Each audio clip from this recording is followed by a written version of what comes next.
नमस्कार दोस्तों, आज पुनः मैं श्री विष्णु शर्मा जी की पुस्तक पंचतंत्र से पांचवें तंत्र की कहानी लेकर आपके सामने प्रस्तुत हो रहा हूं। अब तक की इस तंत्र में हमने देखा कि कैसे ब्राह्मण ने एक बौद्ध भिक्षु को स्वप्न में देखने के बाद लाठी से मारकर स्वर्ण का करके उससे सोना ग्रहण किया था। उसकी नकल करते हुए एक नाई ने भी बौद्ध भिक्षुओं को बुलाकर उनको मारना शुरू किया और कुछ बौद्ध भिक्षुओं की मृत्यु हो गई। और जब राजा ने उसको अपने दरबार में प्रस्तुत कराया तो उसने उसको सारा वृत्तांत बताया। तब ब्राह्मण ने आकर उसको बताया कि उसको स्वप्न में बौद्ध भिक्षु आए थे और उनके कहने पर ही उसने लाठी मारकर स्वर्ण इकट्ठा किया था।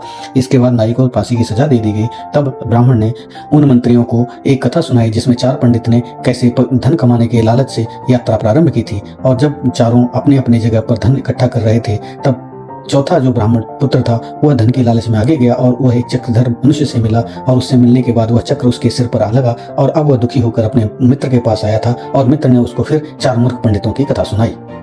तो आइए इस कथा को हम भी आरंभ करते हैं। एक स्थान पर चार ब्राह्मण रहते थे। चारों विद्याभ्यास के लिए काव्य कुंज गए। निरंतर 12 वर्ष तक विद्या पढ़ने के बाद वे संपूर्ण शास्त्रों में के पारंगत विद्वान हो गए, किंतु व्यवहार बुद्धि से चारों खाली थे। विद्याभ्यास के बाद चारों स्वदेश लौट पड़े। कुछ दूर चलने के बाद रास्ता दो तरफ था। किस मार्ग पर जाना है इसका कोई भी निश्चय न कर वहीं बैठ गए। इस समय वहां एक मृत वैश्य बालक अर्थी निकली। अर्थी के साथ बहुत से महाजन भी थे। महाजन के नाम से उनमें से एक कुछ याद आ गया। उसने पुस्तक के पन्ने पलटे और देखा तो लिखा था, महाजनो येन गतः स पंथा, अर्थात जिस मार्ग पर महाजन जाए वही मार्ग है। पुस्तक को लिखे ब्रह्म वाक्य मानकर चारों पंडित महाजनों के पीछे शमशान की ओर चल पड़े।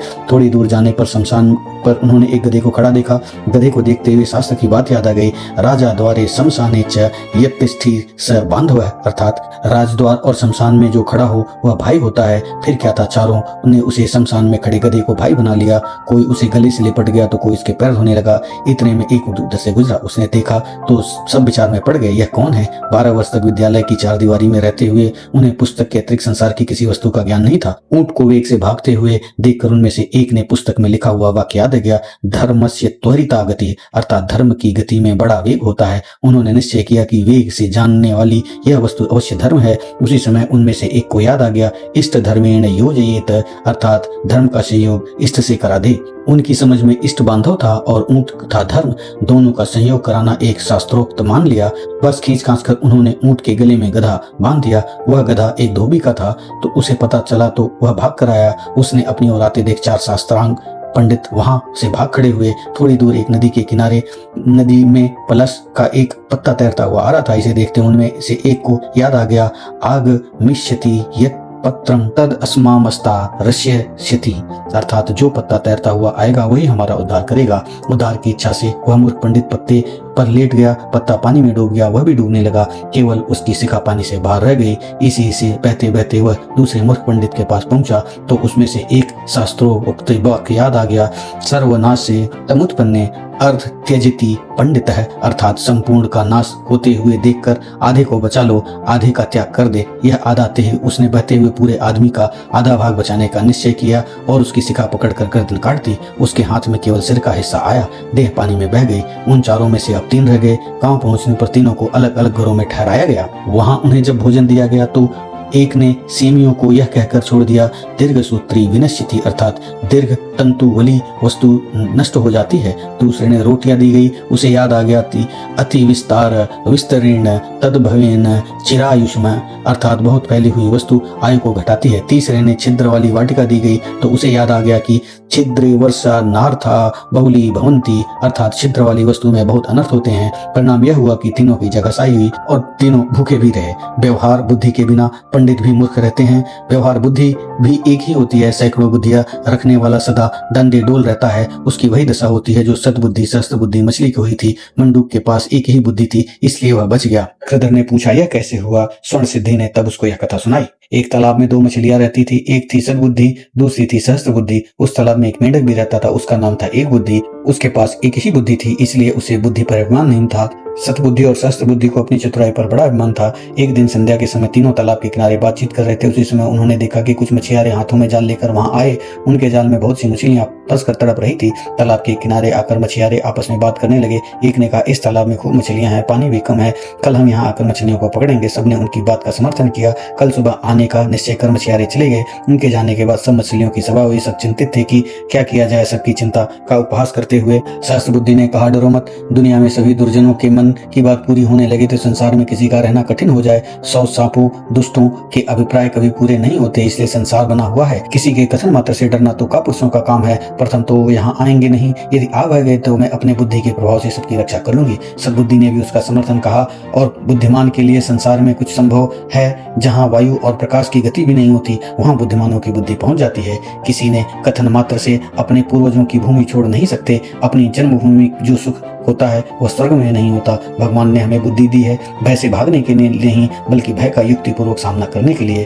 तालाब की मछलियों को सद्बुद्धि और सहस्त्र बुद्धि के आश्वासन पर भरोसा हो गया, लेकिन एक बुद्धि मेढक ने कहा, मित्रों, मेरे पास तो एक ही बुद्धि है, वह मुझे यहाँ से भाग जाने की सलाह देती है। इसलिए मैं सुबह होने से पहले इस जलाशय को छोड़कर अपनी पत्नी के साथ दूसरे जलाशय में चला जाऊंगा। यह कहकर वह मेढक मेढकी को लेकर तालाब से चला गया। दूसरे दिन अपने वचनानुसार मछुआरे वहां आ गए। उन्होंने तालाब में जाल बिछा दिया। तालाब की सभी मछलियां जाल में फंस गई। सद्बुद्धि और सहस्त्रबुद्धि बचाव के लिए बहुत सारे पैतरे बदले, किंतु मछुआरे भी अनाड़ी न थे।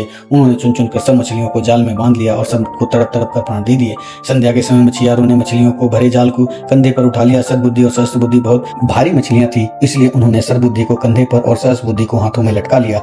उनकी दुर्व्यवस्था देखकर एक बुद्धि मेढक ने मेढकी से कहा, देख प्रिय, मैं कितना दूरदर्शी हूँ। जिस समय सद्बुद्धि कंधों पर और सहस्त्रबुद्धि हाथों पर लटकी जा रही है, उस समय मैं एक बुद्धि छोटे से जलाशय में निर्मल जल से आनंद से विहार कर रहा हूँ। इसलिए मैं कहता हूँ कि विद्या से बुद्धि का स्थान ऊंचा है, और बुद्धि में भी सहस्त्र बुद्धि की अपेक्षा एक बुद्धि होना अधिक व्यवहारिक है। यह कहानी पूरी होने के बाद चक्रधर ने पूछा, तो क्या मित्र की सलाह सदा माननी चाहिए? स्वर्ण सिद्धि ने उत्तर दिया, मित्र के वचन का उल्लंघन ठीक नहीं। जो विद्या बुद्धि के अहंकार या लोभ उस मित्र की बात की अनसुनी कर देते हैं, वे अपने मित्र गीदड़ की बात न मानने वाले गधे की तरह कष्ट उठाते हैं। तब चक्रधर ने पूछा, वह कैसे? उसके बाद स्वर्ण सिद्धि ने उसको यह कथा सुनाई। एक गाँव में उदत नाम का एक गधा रहता था। दिन में धोबी का भार ढोने के बाद रात को वह स्वेच्छा से खेतों में घूमा करता था। सुबह होने पर स्वयं धोबी के पास आ जाता था। रात को खेतों में घूमते घूमते उसकी जान पहचान एक गीदड़ से हो गई। गीदड़ मैत्री करने में बड़े चतुर होते हैं। गधे के साथ गीदड़ भी खेतों में जाने लगा। खेत की बाड़ को तोड़कर गधा अंदर चला जाता और वहां से गीदड़ के साथ मिलकर कोमल कोमल ककड़ियां खाकर सुबह अपने घर आ जाता था। एक दिन गधा उमंग में था। चांदनी रात थी, दूर तक खेत लहलहा रहे थे। गधे ने कहा, मित्र, आज कितनी निर्मल चांदनी खिली है। जी चाहता है कि आज खूब गीत गाऊं। मुझे सब राग रागनियां आती हैं। तुझे जो गीत पसंद है वही गाऊंगा। भला कौन सा गीत गाऊं, तू ही बता। गीदड़ ने कहा, मामा, इन बातों को रहने दो, क्यों अनर्थ बखेरते हो। अपनी मुसीबत आप बुलाने से क्या लाभ। शायद तुम भूल गए कि हम चोरी से खेत में आए हैं। चोरों को तो खांसना भी मना है। तुम ऊंचे स्वर में राग रागनियां गाने की सोच रहे हो, और शायद तुम यह भी भूल गए कि तुम्हारा स्वर मधुर नहीं है। तुम्हारी शंख ध्वनि दूर दूर तक जाएगी। इन खेतों के बाहर रखवाले सो रहे हैं, वे जाकर तुम्हारी हड्डियां तोड़ देंगे। कल्याण चाहते हो तो इन उमंगों को भूल जाओ। आनंद पूर्वक अमृत जैसी मीठी ककड़ियों से पेट भरो। संगीत का व्यसन तुम्हारे लिए अच्छा नहीं। गीदड़ की बात सुनकर गधे ने उत्तर दिया, मित्र, तुम बंचर हो, जंगलों में रहते हो, इसलिए संगीत सुधा का रसास्वादन तुमने नहीं किया है। तुम भी एक ऐसी बात कह रहे हो। गीदड़ ने कहा, मामा, तुम्हारी बात तो ठीक सही है, लेकिन तुम संगीत तो नहीं जानते, केवल गले से ढेंचू ढेंचू करना ही तो जानते हो। गीदड़ की बात पर गधे को क्रोध आया, किंतु क्रोध को पीते हुए गधा बोला, गीदड़, यदि मुझे संगीत विद्या का ज्ञान नहीं तो किसको होगा। मैं 3 ग्रामों, 7 स्वरों, 21 मूर्छनाओं, 49 तालों, 3 लयों और 3 मात्राओं के भेद को जानता हूँ। राग में 3 यति विराम होते हैं, 9 रस होते हैं, 36 राग रागनियों के का मैं पंडित हूँ। 40 तरह की संचारी व्यभिचारी भावों को भी जानता हूँ। तब भी तू मुझे रागी नहीं मानता, कारण कि तू स्वयं राग विद्या से अनभिज्ञ है। गीदड़ ने कहा, मामा, यदि यही बात है तो मैं तुझे नहीं रोकूंगा। मैं खेत के दरवाजे पर खड़ा चौकीदारी करता रहूंगा। तू जैसा चाहे वैसा गाना गा। गीदड़ के जाने के बाद गधे ने अपना आलाप शुरू कर दिया। उसे सुनकर खेत के रखवाले दांत पीसते हुए वहां आए। वहां पर उन्होंने गधे को लाठी से मार मार कर जमीन पर गिरा दिया। उसके गले में सांकली भी बांध दी। गधा थोड़ी देर तक कष्ट में तड़पने के बाद उठकर बैठा।